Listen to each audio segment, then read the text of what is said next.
Hi students, welcome to India IAS Academy. So video பண்ண நாளைக்கு உங்களுக்கு வணக்கம். நடிகர் சிலக்ஸ் நம்ம இந்த வீடியோ என்ன பார்க்க போறோம் பாத்தீங்கன்னா TNPSC AE கான எக்ஸாம் வந்து பாத்தீங்கன்னா ஜூலை மாசம் நோட்டிஃபிகேஷன் வரப்போகுது. அக்டோபர் மாசம் எக்ஸாம் சொல்லிட்டாங்க. ஓகேவா?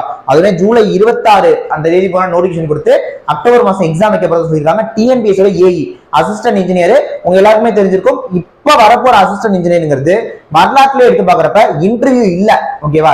இப்ப AE வரும்போது வரப்போற எக்ஸாமுக்கு இன்டர்வியூங்கிறது கிடையாது. ஒரே எக்ஸாம் தான். ஒரே எக்ஸாம் நீங்க கிளியர் பண்ணிட்டீங்கன்னா அசிஸ்டன்ட் இன்ஜினியர் ஆயிரலாம். குரூப் 2 லெவலுக்கு அது ஒர்க் இருக்கும். ஓகேவா? ஜாப் வந்து பாத்தீங்கன்னா குரூப் 2 லெவல் ஒர்க் இன்டர்வியூ இல்லாம ஒரே எக்ஸாம் கிளியர் பண்ணி நீங்க ஏஇ ஆயிரலாம். சோ அந்த எக்ஸாம் வந்து பாத்தீங்கன்னா இப்ப நகராட்சி எக்ஸாம் சமீபத்தில் எழுதிருப்பீங்க. குறிப்பா ஜூன் 30ஆம் தேதி MAWS ஓட இன்ஜினியரிங் எக்ஸாம் எழுதிருப்பீங்க. அது உங்களுக்கே தெரியும் வேற லெவல் கஷ்டம். ஓகேவா? ஓப்பனா சொல்ல போனா கேட் லெவல் இருந்துன்னு வச்சுக்குவோம். இப்ப அந்த எக்ஸாம் எழுதிட்டு முடிச்சுட்டு வந்தோடனே ஸ்டூடெண்ட்ஸ் கேட்கிற விஷயம், சார் அந்த எக்ஸாம் வந்து அவ்வளவு கஷ்டமா இருந்தது. இப்ப TNPSC வந்து பாத்தீங்கன்னா எப்பவுமே அந்த அளவுக்கு கேட்க மாட்டாங்க. ஆனா இப்ப ஒருவேளை அது மாதிரி எதுவும் வருமா சார், எங்களுக்கு பயமா இருக்கு சார், அது எப்படி சார் அப்ளை பண்ணி படிக்கலாமா, எக்ஸாம் எழுதலாமா நிறைய பேர் கேக்குறீங்க. உங்களுக்கு ஒரு சின்ன கிளாரிபிகேஷன் வந்து பாத்தீங்கன்னா இந்த வீடியோ. ஓகேவா? சோ வீடியோ கடைசி ஸ்கிப் பண்ணாம ஃபுல்லா பாருங்க. அதே மாதிரி வீடியோ லைக் பண்ணுங்க, கமெண்ட் பண்ணுங்க, எல்லாத்துக்கும் ஷேர் பண்ணிடுங்க. ஓகேவா? வாங்க இப்ப நம்ம வீடியோக்குள்ள போயிடலாம். வீடியோக்குள்ள போறதுக்கு முன்னாடி ஜூலை மாசம் வரப்போற ஏஇ எக்ஸாம் இருக்கு நோட்டிபிகேஷன். அந்த ஏஇயோட சிவில், ECE, EEE, மெக்கானிக்கல் இந்த நாலுக்குமே வந்து பாத்தீங்கன்னா நம்ம அகாடமில online class, online test, material எல்லாமே பக்காவா நம்ம ஆல்ரெடி ரெடி பண்ணி வச்சிருக்கோம். ஓகேவா? சோ ஜாயின் பண்ண நினைக்கிறவங்க இந்த நம்பர் கான்டாக்ட் பண்ணி ஜாயின் பண்ணிக்கலாம். 7708197281. தமிழ்நாட்டுல ஃபீஸ் நம்ம ரொம்ப கம்மியா வச்சிருக்கோம். குவாலிட்டி ப்ராப்பரா கொடுப்போம். ஓகேவா? ஜாயின் பண்றவங்க இந்த நம்பர் கான்டாக்ட் பண்ணி ஜாயின் பண்ணிக்கலாம். இப்போ வாங்க நம்ம வீடியோக்குள்ள போயிடலாம். ரைட், இதான் வந்து பாத்தீங்கன்னா TNPSC ஓட அப்டேட் ஆனுவல் பிளானர். சோ இதே நீங்க பார்த்துருப்பீங்க. ஓகேவா? சோ இந்த 6th பாத்தீங்கன்னா தெரியும். இதுதான் வந்து பாத்தீங்கன்னா AE July 26 notification, October 14 exam சொல்லியிருக்காங்க.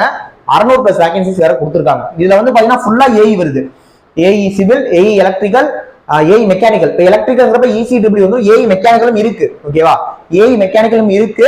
அது என்ன போஸ்ட் அப்படின்னு பாத்தீங்கன்னா நம்ம ஆல்ரெடி வீடியோ சொல்லியிருந்தோம். ஓகேவா? அது என்ன போஸ்ட்ங்கிறத நம்ம ஆல்ரெடி சொல்லியிருந்தோம். கீழே போஸ்ட் கொடுத்துருக்காங்க, அதுல வருது. So civil, ECE, EEE, mechanical எல்லாத்துமே வருது.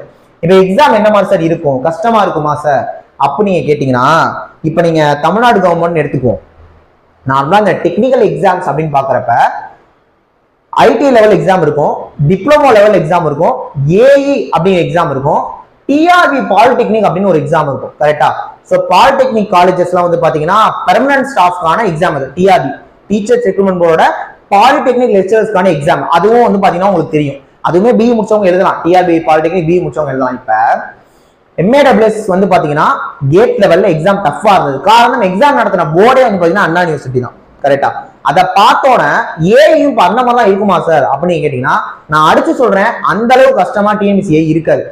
இன்னொருத்தர் உடனே ஒரு சில டவுட் கேட்பீங்க, என்னன்னா அப்படி இருக்காதுதான், இப்ப MAWS இப்படி கேட்டாங்களேன்னு சொல்லிட்டு TNPSC அந்த மாதிரி ஏதாவது ஃபாலோ பண்ணாங்கன்னா என்ன சார் பண்ணுது அப்படின்னா, டிஆர்பி பாலிடெக்னிக் கஷ்டமா தானே காலகாலமா எக்ஸாம் இருக்கு, அதுக்குன்னு ஒரு ஸ்டாண்டர்ட் இருக்குல்ல அப்படின்றவங்க TNPSC அதை மாதிரியே கொஸ்டின் எடுத்துக்க வேண்டியதானே. நான் சொல்ல லாஜிக் புரியுதுல உங்களுக்கு? இப்ப MAWS இவ்வளவு கஷ்டமா ஒரு எக்ஸாம் வந்தோன்னே ஒருவேளை அதை பார்த்து TNPSC கஷ்டமா எடுத்துருவாங்களோன்னு பயம் வருதுல, டவுட் வருதுல. உங்களுக்கு வர பயம் டவுட் நியாயம் தான், இல்லைன்னு சொல்லவே இல்லை. ஆனா அப்படிங்கிறப்ப டிஆர்பி, டீச்சர்ஸ் ரெக்ரூட்மெண்ட் போர்டு இருக்குல்ல, அதுக்கான எக்ஸாம்ஸ் நடந்துகிட்டு இருக்குல்ல. கரெக்டா? அதை பார்த்து TNPSC டஃபா எக்ஸாம் எடுத்துக்க வேண்டியதானே. அப்படின்னா TNPSC ஏஇக்கு என்ன ஸ்டாண்டர்ட் இருக்கோ அதே ஸ்டாண்டர்ட் டஃபா தான் இருக்கும் இன்ஜினியரிங்கிறது. இப்போ உங்களுக்கு புரியுற மாதிரி சொல்லணும்னா, MAWSல கேட்ட இந்த ஏஇ எக்ஸாம் இருக்கு பாத்தீங்களா, அது சிவில், மெக்கானிக்கல், எலக்ட்ரிக்கல் என்னவா இருந்தாலும் 200 கொஸ்டின்ஸ்ல ஒரு 120, நான் டெக்னிக்கல் பார்ட் மட்டும் சொல்றேன், 200ல ஒரு 120+ அடிச்சிருந்தாலே சூப்பர். ஆனா TNPSC செட் பண்ற கொஸ்டின்ஸ்ல கண்டிப்பா ஒரு 150 மேல எடுக்கிற மாதிரி இருக்கும். 200 அந்த ஸ்டாண்டர்ட்ல தான் வரப்போகுது. அதனால MAWS பார்த்து நீங்க TNPSC ஏயும் அப்படிதான் இருக்கும்னு நினைச்சு பயப்பட வேண்டாம். TNPSC ஏஇ காலகாலமா எப்படி இருக்கோ டஃபா தான் இருக்கும். ஆனா MAWS அளவுக்கு உலக லெவல் டஃபாலாம் TNPSC ஏஇ கண்டிப்பாக இருக்காது. அதனால ஜூலை மாசம் வரப்போற அந்த நோட்டிபிகேஷன், அக்டோபர் மாசம் வரப்போற அந்த எக்ஸாமுக்கு நல்லா ப்ரிப்பேர் பண்ணுங்க. சிவில், ECE, EEE, மெக்கானிக்கல் 4 பேத்துக்குமே எக்ஸாம் வருது. ஓகேவா? வேகன்சி 605 இருக்கு. ஓகே, சோ இது வந்து இதுல நிறைய போஸ்ட் டிபார்ட்மெண்ட்ஸ்லாம் இருக்கு. நான் சொல்றேன், யூஸ் பண்ணிக்கோங்க. ஓகேவா? சோ வரப்போற ஆப்பர்ச்சுனிட்டி மிஸ் பண்ணிடாதீங்க, யூஸ் பண்ணிக்கோங்க. சோ MAWS அளவுக்கு டஃபா TNPSC ஏஇ கண்டிப்பா இருக்காது. ஓகேவா? மேபி MAWS ஓட டிப்ளமோ எக்ஸாம் இருந்ததுல, MAWS ஓட டிப்ளமோ எக்ஸாம் ஒரு டிஃபிகல்டி லெவல் இருந்ததுல, அது உங்களுக்கு தெரியும். நார்மலா ஒரு TNPSC ஏஇ டிஃபிகல்டி லெவல்ல தான் அது இருந்தது. சோ அந்த மாதிரி எதிர்பார்க்கலாம். அதனால TNPSC ஏஇ எப்படி இருக்குமோ அப்படியே தான் இருக்கும். ஓகேவா? அதனால அதை நினைச்சா நீங்க பயப்பட வேண்டாம். அதனால MAWS எழுதுனது முடிஞ்சு, அதை அதோட விட்டுருங்க. அதுக்கான ரிசல்ட் ப்ராசஸ் அது அடுத்தடுத்து அது ஒரு சைடு இருக்கட்டும். இப்ப TNPSC ஃப்ரெஷ்ஷா படிங்க, ஃப்ரெஷ்ஷா ஸ்டார்ட் பண்ணுங்க. ஆல்ரெடி TNPSC படிச்சுட்டு இருக்கவங்க நல்லா படிங்க இப்ப, புரியுதா? அதனால MAWS நினைச்சு இதுக்கு நீங்க பயப்பட வேண்டாம். ஓகேவா?